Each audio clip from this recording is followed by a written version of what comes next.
Today, islands have become such a sought-after destination for vacationers that a trip to one has received its own term, an island getaway. Now, not all islands are built equal in appeal, since most people want to experience a little bit of heat and probably a beach or two. For this reason, we don't often think of Europe as being an island paradise. But ironically, tens of millions of years ago, namely during the Cretaceous period, it was. And at the time, Europe was much warmer than it is currently, and consisted of an extensive archipelago that held an untold amount of small and large islands, which were all surrounded by a shallow tropical sea. Many of these islands were fairly unassuming and uninhabited, making them a nice destination spot. But in the case of a few islands, it was a complete different story, as they had island residents that would make any visit highly questionable. And of all the islands you could have seen during this time, the most unhinged by far was Hatzig Island, a place home to a wide range of animals, of which a handful would have given you some pretty gnarly nightmares. And strangely enough, the animals in question were not dinosaurs, as this was one of the only places in the entire world where dinosaurs were not the true rulers, and were instead the prey themselves. Welcome to Hatzig Island, one of the worst island getaways you could ever imagine. Despite having been a relatively large piece of land, Hatzig Island can no longer be found on any map. And today, the only signs of its existence are found through limited rock formations around the town of Hatzig in Romania. However, between 90 and 66 million years ago, it was a freestanding island that was about 80,000 square kilometers, or 31,000 square miles in area, making it about the same size as Hispaniola, which houses two countries, Haiti and the Dominican Republic. So suffice to say, Hatzig was a pretty well-sized island. And based on geometric data, researchers believe that it would have been located right above the equatorial belt. And if it somehow popped up today, it would lie in an area within Algeria. Although in terms of climate, geology, and topography, the most similar modern island to it is Hainan, which is located off the coast of China. Additionally, back then, its surroundings were for the most part not African landmasses, but other European ones such as Iberia, Ireland, Sardinia, Bosnia, Austria, and parts of what is today Ukraine, just to name a few. That being said, because of how the continents were arranged during the Cretaceous, you wouldn't actually have been that far from parts of Africa as well, or even parts of North America. But don't bother thinking you could have swam to either continent, as Hatzig was marooned by the Tethys Sea, where it was separated in every direction by at least 200 kilometers or 120 miles of water, with the nearest land having been the Bohemian Massif. Due to this total isolation, Hatzig Island was likely quite chill for a long time, as not many animals could reach it or establish a permanent population there. And this is reflected by the minimal amount of fauna known from the older stages of the Cretaceous. And so if you somehow found yourself cast away on the island at the start, your main worries would have only been small lizards and sea turtles. However, towards the end of the Cretaceous, things began to ramp up, as dinosaurs, pterosaurs, and other creatures all found their way to this island, becoming permanent inhabitants, and seemingly turning it into just another dino-ruled place. But this wasn't actually the case, as on Hatzig Island, the animals took a very different approach to size than what was seen elsewhere in the world. And if anyone stumbled upon this lost place, it would quickly be established that something was very off, as the dinosaurs came in miniature sizes, while the largest and deadliest predators around were not any theropod, but rather giant carnivorous pterosaurs that had evolved to be undisputed apex predators. Now, why pterosaurs here were giant and dinosaurs tiny is a question that has long fascinated paleontologists. And by far the most accepted explanation is that animals were subjected to insular dwarfism and gigantism. So in the case of dinosaurs, they became smaller due to a lack of resources, while pterosaurs, often limited by dinosaur sizes, were free to balloon in stature in the absence of competition, and ultimately leading to the largest animals to ever fly, period. And let me tell you, giant pterosaurs are not pretty pictures. As of now, 3 named genera are known to have ruled this island, all of which hailed from the Asdarchidae family, who were the most widespread group of pterosaurs around during the late Cretaceous and were characterized by long legs and necks. The smallest of the 3 was the Urasdarko, yet it was still monstrous by normal standards, with an estimated wingspan of 3 meters or 10 feet, which is already putting it on par with the largest wingspans of birds of today. However, at this size, it was not a huge threat to the vast majority of dinosaurs, and likely had a fairly boring diet that consisted of amphibians, small reptiles, and mammals.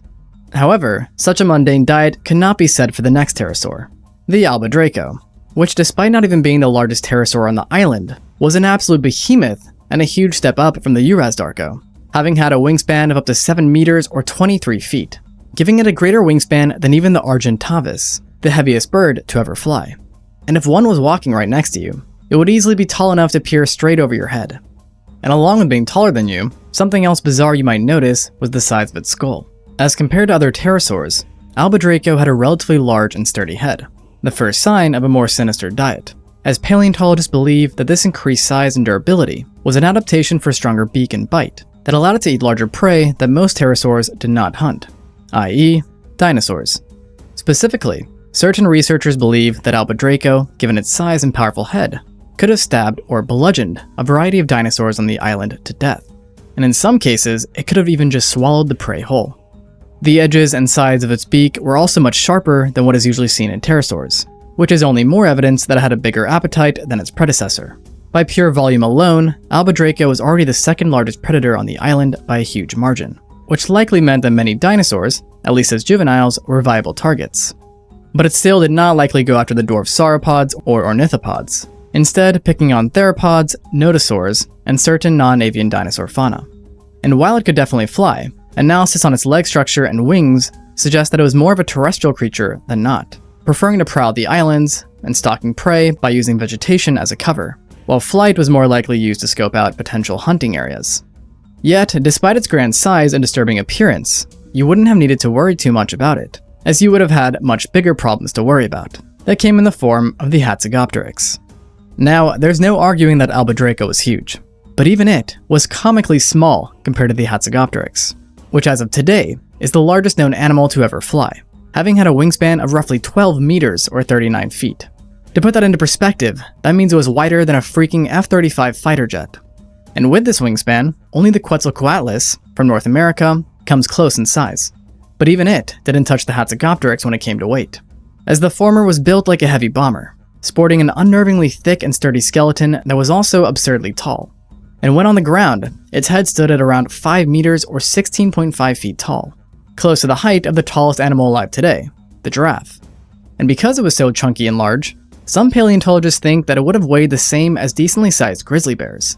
At this weight, it's hard to believe that such a creature could fly, but fly it could, as paleontologists noted that its wings were designed exactly like those of other Asdarchids, and showed no signs of being regressed or vestigial.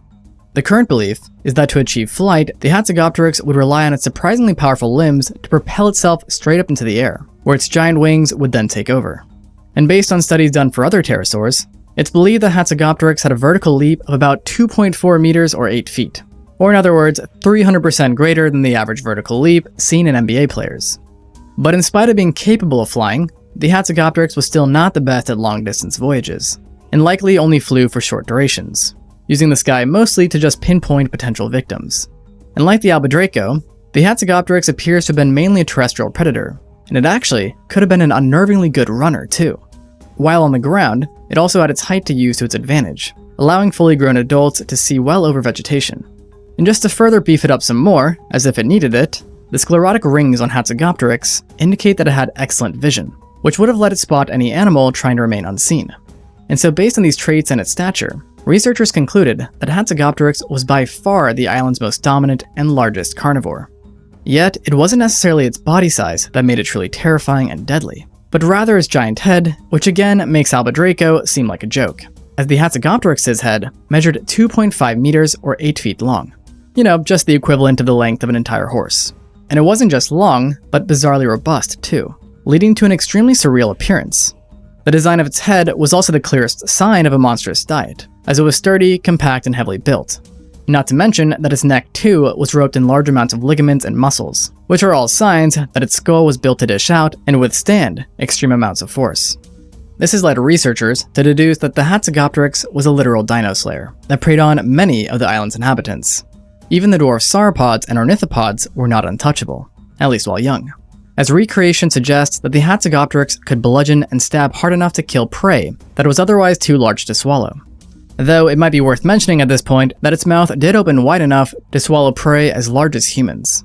To make things even more grim, there is further evidence which indicates that this pterosaur was a very messy killer, as specimens typically had heavy scarring towards the back of the skulls, which is a sign that they regularly endured heavy high-speed impacts.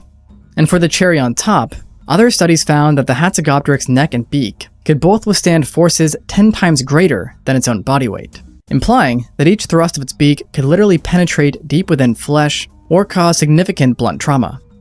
Clearly, the Hatzegopteryx was without a doubt the true king of this prehistoric island, and made it a rather nightmarish place. But not even it, nor the other pterosaurs were the last of your worries, as Hatzeg was home to other carnivores, including a fair share of crocodiliforms, who, like the pterosaurs, benefited from living with dwarf dinosaurs, and they were able to achieve much higher positions on the food chain than they would elsewhere. Alright, pop quiz everyone. What is perhaps the main driving force behind the majority of extinctions? 3, 2, 1, loss of food. Now, before I get comments saying habitat loss, environmental changes, overhunting, diseases, meteorites, etc., these things are all true. But when it comes down to the underlying factor that generally makes a species have a critically low population to begin with, it's lack of food. This could be because of environmental changes or a meteorite, but again, the extinction itself generally comes down to the lack of food.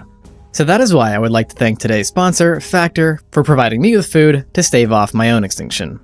Now, Factor is a meal service that delivers fresh, never frozen meals to your doorstep, which have been handcrafted by a chef so they taste absolutely amazing. And if you're super busy like me, it's an absolute lifesaver because you can just stick it in the microwave and boom, 2 minutes later, it's ready to go.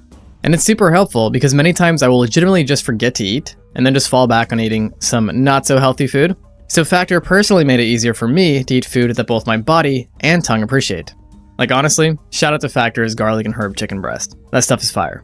So if you want to avoid extinction and have your taste buds love you while you're at it, head to factor75.com or click the link below and use code EXTINCTZOO50 to get 50% off your first Factor box and 20% off your next month of orders. That's code EXTINCTZOO50 at factor75.com to get 50% of your first box, plus 20% of your next month of orders.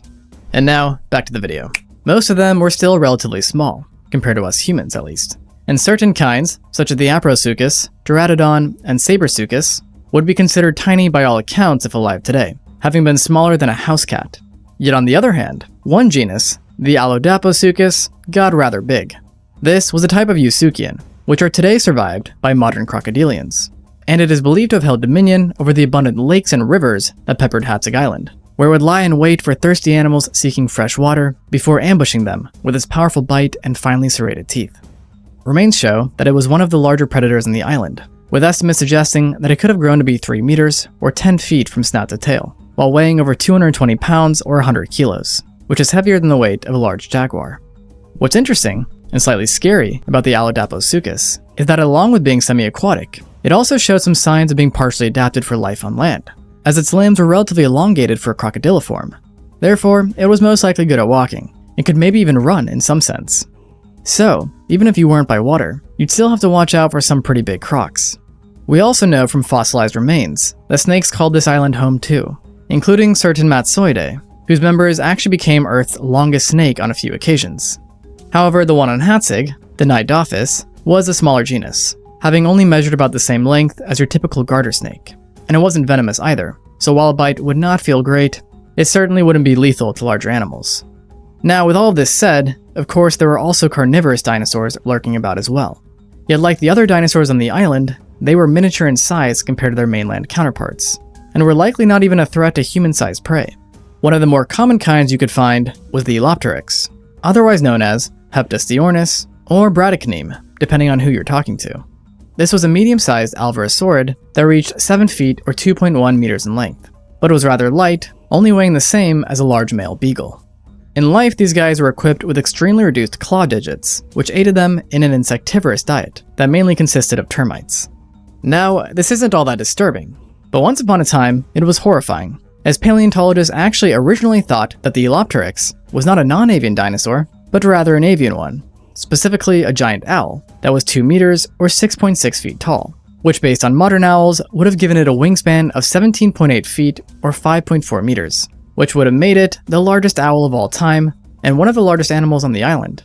Yet sadly for paleo enthusiasts, and happily for Hatzeg residents, we now know this wasn't the case, and that the creature was indeed a fairly harmless alvarosaurid.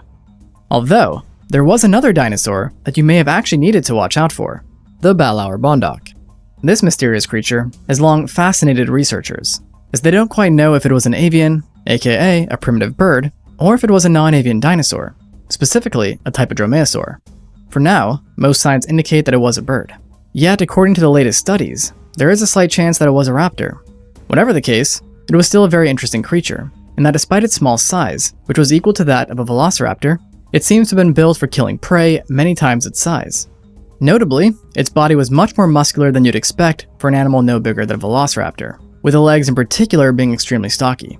To top this off, its pelvis possessed many attachment points for large muscles, suggesting that it was designed for power over speed. And with its power, it wielded not one, but two distinct large claws that were situated on each of its feet.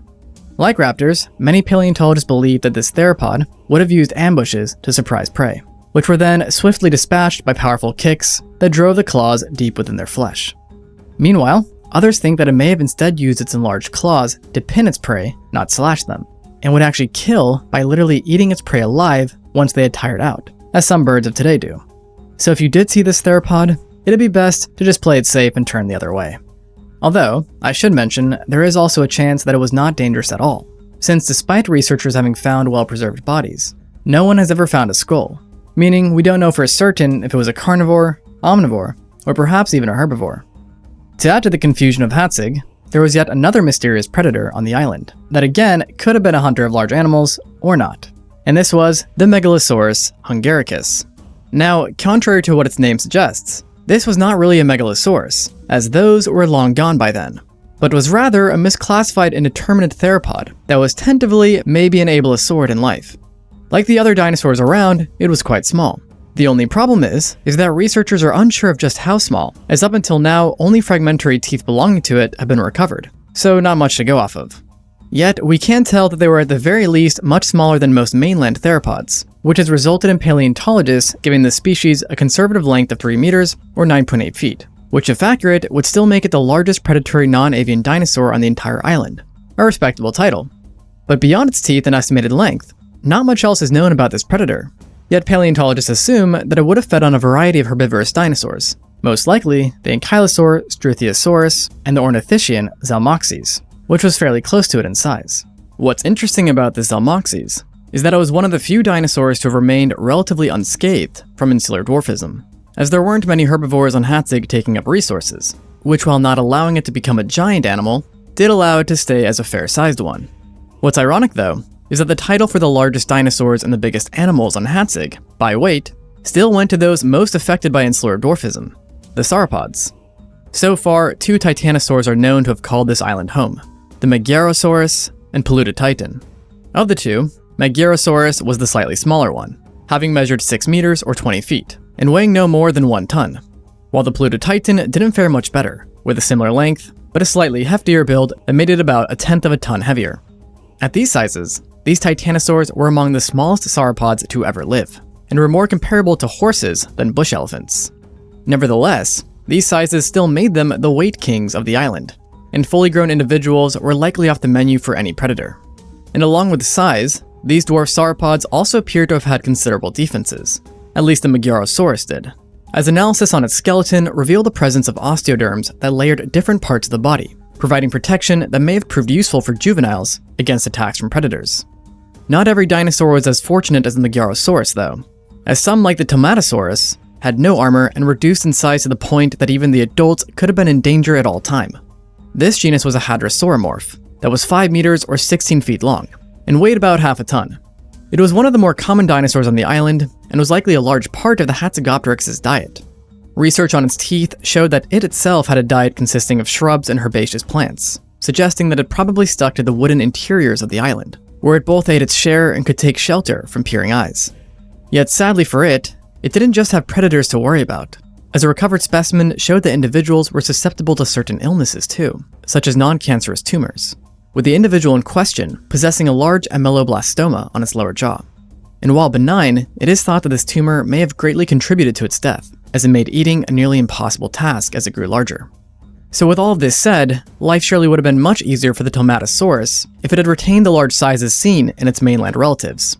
But not all dinosaurs actually suffered from this curse of insular dwarfism, as a lucky few actually experienced the complete opposite, gigantism, with one notable case being the Gargantuavis. This was indeed a dinosaur, but it was not non-avian, rather avian, so in other words, a large primitive bird. Usually birds during the Mesozoic were quite small, and the vast majority were no bigger than a crow, but the Gargantuavis was an extreme anomaly, as in light of limited competition, it became not only the largest bird on the island, but the biggest bird to have ever lived during the age of the dinosaurs. And as of today, paleontologists believe that it grew to be around the size of a cassowary or an ostrich depending on the individual, with an average mature weight of 141 kilos or 311 pounds, which actually made it one of the Hatzeg Island's heavier residents. But its role in the ecosystem is not clear, because like the Balaur, no skull of it has ever been found, meaning we're not 100% sure what it ate. And what further perplexes researchers is that its next construction suggests that the skull would have been absolutely massive, leading some to hypothesize that it was a bit like the Cenozoic terror birds that hunted other animals. Yet the morphology of its body and limbs don't really back this. And an additional odd aspect about it was its giant thick femur that highly resembled those seen in the extinct moa. This implied the Gargantuavis wasn't the fastest in life, and in conjunction with its body size, likely could not fly. It also led some to believe that it lived a lot like moas, foraging for seeds, fruits, leaves, and grasses. But without any head material, it's impossible to say. And there have been many attempts to find a skull, but all tries have ended unsuccessfully, as Gargantuavis appears to have been a relatively uncommon creature, something not helped by its preference for areas far away from rivers and lakes, where fossilization rarely occurred. Although, even without knowing its lifestyle, we can still say that an ostrich-sized bird probably still would have given you quite a fright if you ran into one. Not to mention that all the pterosaurs, crocs, and possibly smaller killer dinos made Hatzeg a questionable destination. And to add fuel to the fire, Hatzeg was also surrounded by many scary animals, as the shallow waters that bordered were perfect for their own aquatic nightmares. And like nearly every other place during the late Cretaceous, the Tethys Sea was home to mosasaurs, but it took it to an extreme level, as it had numerous genera, at least 9 to be exact, which gave it a higher diversity of mosasaurs than any other place in the entire world, bar one. Of the mosasaurs that called the waters around Hatzeg home, 3 of them, the Mosasaurus, Hyenosaurus, and Prognathodon, were monsters when it came to size, as all measured well over 30 feet or 9 meters, with some species even growing to be as long as certain baleen whales. And the rest of the mosasaurs, while not behemoths, were by no means harmless, as the smallest of the bunch, the Carinodons, was still typically the same length as a large bull shark. And to make matters worse, mosasaurs typically preferred shallow, warm waters, so it's safe to assume that you wouldn't have to swim that far in order to find one, or rather it to find you. Additionally, you had a variety of plesiosaurs in the area too, and while human-sized prey were not their targets, their appearance alone could give you a heart attack. And then there were of course sharks as well, who like the mosasaurs enjoyed great diversity in these waters, and were represented by carpet, ground, cow, squalene, dogfish, bamboo, saw, mackerel, and nurse sharks. Of the bunch, the most terrifying was undoubtedly the mackerel sharks, which could grow quite large and were best adapted at hunting megafauna, having rows of serrated teeth. One of the largest and most dominant kinds in the area was the Ginsu shark, that was longer than the biggest great whites, and capable of immense speeds of up to 70 kilometers an hour or 43 miles per hour, which it used to stage catastrophic ambushes on unsuspecting prey. You then had the Leptostyrax as well, a less famous but even larger mackerel shark, that could grow to be 8.3 meters or 27 feet. In other words, close to the length of a big whale shark.